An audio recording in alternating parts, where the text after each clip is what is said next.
Welcome to Dark Horizon Creations. This time we're taking a look at the Jurassic World Rebirth Launch and Battle Vehicle playset. Now if you hadn't already, please follow, like, and subscribe to my social media accounts on Facebook, Instagram, and YouTube.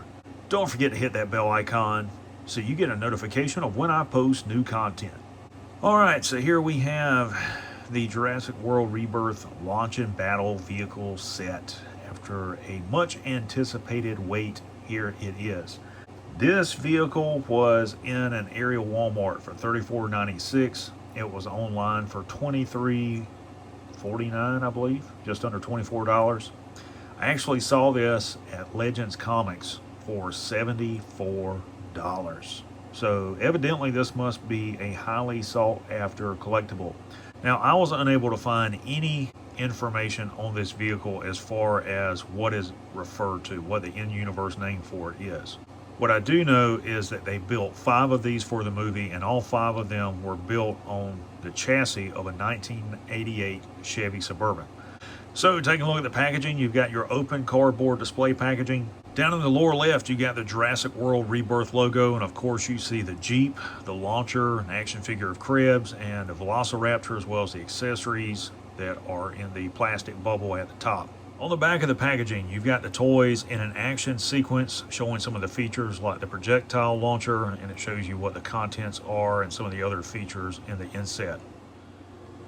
Alright, so here we have the Jurassic World Rebirth vehicle outside of the packaging with the Velociraptor and Krebs. Let's take a look at him first. Bring him in closer so you guys can see the attention to detail. He looks retarded.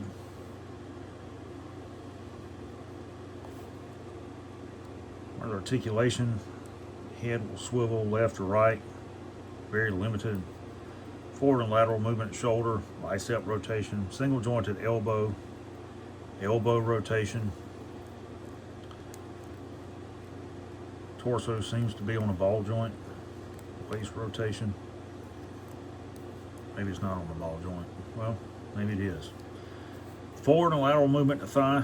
No thigh rotation. Single jointed knee. Lower leg rotation. And foot will not pivot or roll. So minimum articulation. Alright, now we're taking a look at Krebs. Let's talk about the Velociraptor. Not too crazy about paint scheme on the face. I may repaint that. No paint on the claws. Minimal paint on the bottom of the neck, the chest. As far as articulation,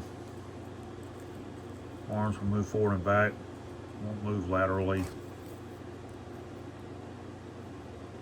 Claws aren't independently articulated.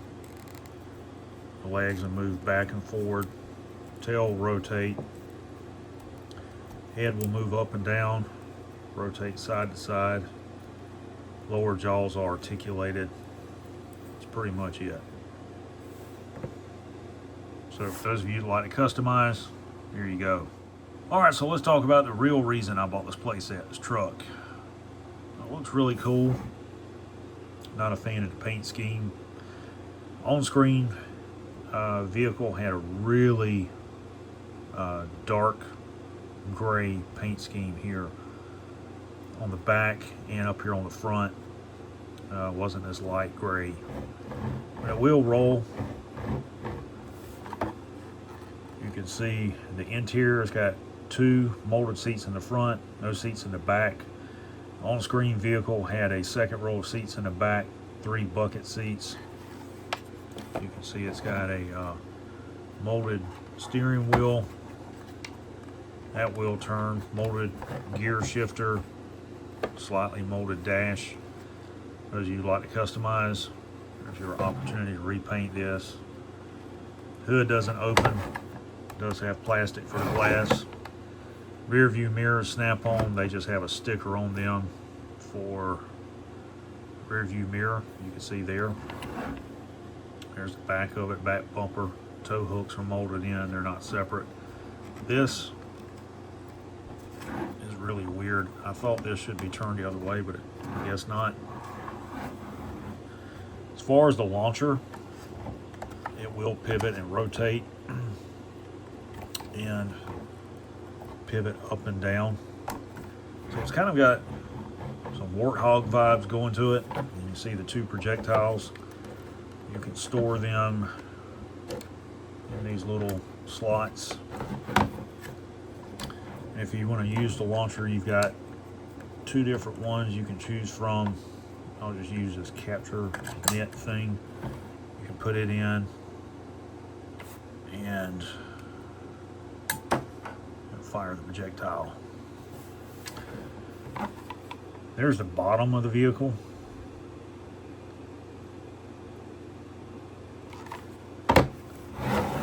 And there's the front.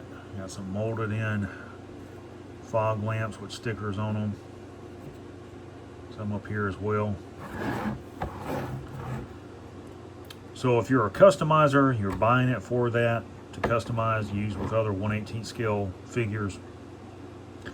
It's got a lot of potential to it as far as painting in the panel lines, weathering it, maybe repainting the cannon, spray painting that black, and then doing some detail work with some gunmetal. There are parts about it I like, parts I don't like. Like the bottom, for instance, looks a lot more solid than the actual body. You can see how thin that is back on this side here, where it's just kind of hollow. And you can see it again here. If I take this launcher back off, you guys can see the back here, how hollow the plastic frame for the body is. There's the bed. So if you wanted to use one of these for like a troop transport, you know, you could do that. Customize some bench seats for the back. Leave the gun off of it. And yeah, so there's all kind of possibilities with this for 1/18 scale figures. Matter of fact, I'll bring out a Stormtrooper from the vintage collection. We'll see if we can get his hand on the steering wheel. Yes, we can. Bump this whole land speeder bull crap. You can have a Stormtrooper driving that truck, repaint it. Use it as an Imperial gun truck. That's what I'm talking about. Just all kind of possibilities with this thing. Overall, it's a really cool vehicle. I do think it's overpriced at $34.96 being the MSRP. I'm inclined to think that the entire Jurassic World Rebirth toy line is eventually going to find its way on clearance at Walmart, and when it does, that will be the time to pick up these if you want to buy them in bulk to customize and use for toy dios and toy photography. If you're a collector or fan of Jurassic Park and Jurassic World, definitely worth adding this to your collection. It's one of the nicer vehicles that they've released in the Jurassic World franchise.